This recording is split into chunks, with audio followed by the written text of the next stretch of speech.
The video of my husband and my sister having sex in a car went viral, and that's when I received 2 phone calls. One was a torrent of abuse from my mother, the other a warning from my mother-in-law. "You worthless disappointment. Her mother stole my man, and now she's stolen yours too? Do you have any idea how much effort I put into raising you? If this affair damages the Davies family's reputation, you can forget about ever seeing your son, Leo, again." My phone buzzed again, a message from my sister, full of smugness. In the photo, her face was radiant, the marks on her neck glaringly obvious. "Ellie, Ethan was amazing. He took me over and over again." I told him I couldn't take any more, but he was so relentless. I sat at the dining table, numbly swallowing my meal along with my antidepressants. Beside me lay a crumpled, worn-out letter. In childish handwriting, there was only one short sentence. It was late when Ethan returned. He roughly tore at my clothes. Drowsy from the medication, I woke with a start, opening my eyes to see a drunken Ethan. The smell of alcohol on him was thick and pungent, and his eyes held an inexplicable hatred. I began to wonder what I had done wrong. As soon as the malicious rumors hit trending topics, I contacted PR to suppress them. The company quickly released a statement claiming the images circulating online were AI generated. And I posted photos on my personal account. Me, linking arms with Ethan, smiling brightly, while he looked dotingly at me. The rumors of marital discord stopped. After all that, controlling public perception as much as possible, I had barely managed to appease my mother-in-law's anger. As Mrs. Davies, everything I did was impeccable. I couldn't understand what Ethan was unhappy about. He didn't give me time to think. He was here for one purpose, the task of conceiving a second child. I lay on the bed like a breeding machine, letting Ethan have his way. However, the position Ethan demanded today was exceptionally humiliating. He wanted me to beg him like an animal for sex. He lit a cigarette, a smirk playing on his lips. "Don't want it?" My nails dug into my palms. When I looked up, my face showed a rare anger. Ethan didn't give me a chance to rage. He seemed to change completely. He gently hugged me from behind, chuckling, "If my wife doesn't want to, then forget it." "I was just teasing you. You're my wife, my partner. How could I make you do something so demeaning?" Ethan tenderly kissed my cheek, as if the main character of today's trending scandal had nothing to do with him. He was always like this, provoking my anger with harsh words. Then he'd casually brush it aside, and my pain and grievances were dismissed as overreacting. Just then, Ethan's phone rang. From the other end of the line, Brooke's sobs could be heard. "Ethan, it's thundering outside. I'm so scared." "Ethan, will you come be with me?" Brooke half sobbed, half pouted. Ethan's face was full of concern. He hung up, leaving a quick "something came up at the office." I grabbed his sleeve, using almost all my strength. "It's my birthday today. Will you stay?" Ethan paused for a second, then impatiently said, "I told you something came up at the office. Can you stop making a scene?" He forcefully shook me off and left without looking back. The room grew cold. I refreshed ends, and as expected, saw Brooke's new photo. In the picture, Ethan was kissing her passionately with the caption, "He braved the heavy rain to come to me." I suddenly remembered, when I had just given birth to Leo, I had an argument with Ethan over a minor thing. He left me in the pouring rain without a second thought. I gave a bitter laugh. Then I noticed a peach-colored thong on the bedroom carpet, covered in suspicious fluids. It must have fallen out when Ethan left in a hurry. In an instant, my stomach churned. I vomited in the bathroom until I was lightheaded, my heart aching uncontrollably. I had tried to resign myself to my fate, but at that moment, I felt so dirty, so utterly defiled. Closing my eyes, the scene of Ethan and Brooke engaged in passionate acts flashed through my mind. So dirty, so disgusting. As I stood up, an envelope fell from my coat pocket. The letter inside was crumpled into a ball. I slowly unfolded it, my fingers tracing the words. My 17-year-old self, full of hope, had written this letter, wanting to ask my future self, "Ellie, are you free?" I gripped my phone tightly, finally sending the message. "Ethan, let's get a divorce." Ethan didn't reply. The next morning, my mother stormed into my room. She pointed at me and started yelling curses. "How can you be so useless? You can't even keep your man in line. Ethan came to your room, and you still let him run off to that slut. How could I have given birth to such a worthless disappointment?" Brooke was my father's illegitimate daughter. My mother and her mother had been rivals their entire lives. And I was born to marry into a rich family. My mother firmly believed that only if I married someone wealthy would my father change his mind, and her legitimate status would forever be secure.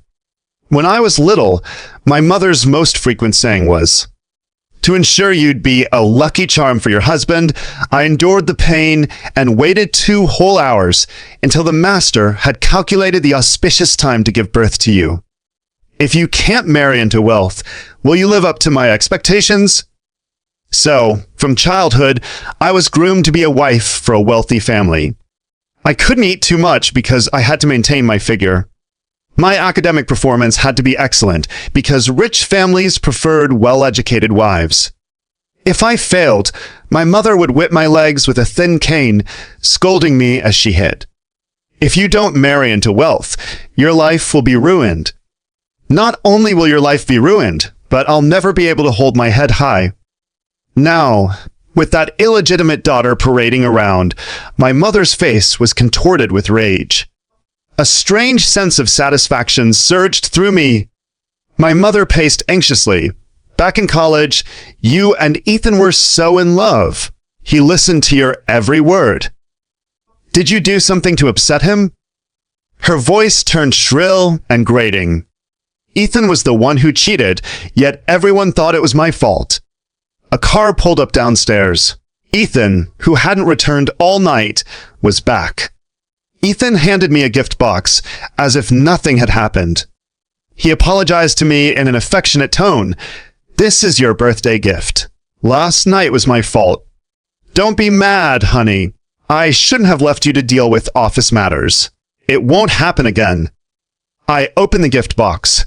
It was a jewel necklace. My mother, beaming, put it on me. "See, I told you Ethan cares about you. We have a family gathering tonight. Wear this necklace and really put that little slut in her place." Sitting in the car on the way to my parents' house, my long-held tension made me feel a bit spaced out. Ethan and I weren't in a business arrangement. Mrs. Davies never liked me as a daughter-in-law. Although my family was well off compared to the vast and influential Davies family, we were clearly insignificant. Ethan had almost been disowned by his family to force them to accept me. He gave me the grandest wedding in the city, vowing in a beautiful chapel to love only me forever. He would even take me on a plane to Iceland the very next day just because I said, "I want to see the Northern Lights." But vows eventually fade, and all I was left with was the empty title of Mrs. Davies. As soon as I got out of the car, I saw Brooke. My mother spat in disgust. That little bitch still dares to show her face, shameless like her mother. But soon my mother was smug again. She's destined to be a mistress her whole life. My Ellie is truly successful. At the dinner table, my mother bragged about how well I was doing in the Davies family and how much Ethan doted on me. She pointed to the necklace around my neck. "This is a gift Ethan bought for Ellie. Some people shouldn't think they can marry up and become royalty." Brooke came over with a wine glass. Her gaze swept over the necklace, and then she burst into laughter. She pulled out a photo. It was Brooke's birthday the day before, and gifts from Ethan piled her room. And the gift box Ethan had given me was prominently displayed among them, only it had a complimentary gift tag on it. Just a freebie I didn't want. Only you, Ellie, would treat it like a treasure. My mother shrieked and lunged at her. She hurled every vile insult she could think of. venting her humiliating shame. "You've utterly disgraced me. How could I have given birth to such a useless thing? I should have choked you to death back then." I listened expressionlessly to my own mother's abuse. My hand slipped into my pocket, clutching that letter from 10 years ago. The gathering ended on a sour note. As we left my parents' house, a light rain began to fall. Brooke stood beside me, dialing Ethan's number. She said coyly, "Ethan, baby, it's raining outside." Ethan's voice came through. "Where are you?" "I'm at my parents' place. Ellie's here too." "I'll come pick you up." Brooke gave me a challenging smile. I ignored her, walking briskly in the opposite direction. At the hospital entrance, I bought a bouquet of sunflowers. I knocked on the familiar hospital room door, but a stranger opened it. The word "grandma" caught in my throat. My heart skipped a beat. I pulled a nurse aside and asked, "Has the elderly lady in room 301 been moved?" The nurse shook her head. "You mean Grandma Rose? She passed away last month." The wall clock ticked, but I couldn't hear any sound. I felt a chill spread through me, my hand gripping my phone trembling uncontrollably. I dialed my mother's number. "Why?" My mother's voice was still full of anger. "Why what? What fit are you throwing now?" "Why, didn't you tell me Grandma Rose had passed away?" My voice was hoarse, each word slow and deliberate. Grandma Rose's health had always been poor. After she was hospitalized, I often visited her. But my mother had told me Grandma Rose had a major surgery and needed quiet recovery, so I should visit less to avoid disturbing her. My mental state had been poor recently, and I was afraid that visiting Grandma Rose would make her notice something amiss and worry unnecessarily. I never imagined I wouldn't even get to say my last goodbye to Grandma Rose. On the other end of the line, my mother was silent for a long time. "Funerals are bad luck, unclean. I had a master calculate it for you. These 2 months are the best time to conceive, and the child born will bring good fortune to the family. The presence of death is believed to disturb the fetus. It's an old wives' tale. If you got pregnant, and this affected the baby's destiny, it would be an irreparable loss. Your grandma loved you most when she was alive. If she's watching over us from heaven, she'd support my decision." I collapsed in the hospital corridor, my vision blurring. Tears streamed uncontrollably down my face. My birth had to bring good fortune to my husband, and my child's birth had to bring good fortune to the family. It was pathetic, absolutely pathetic.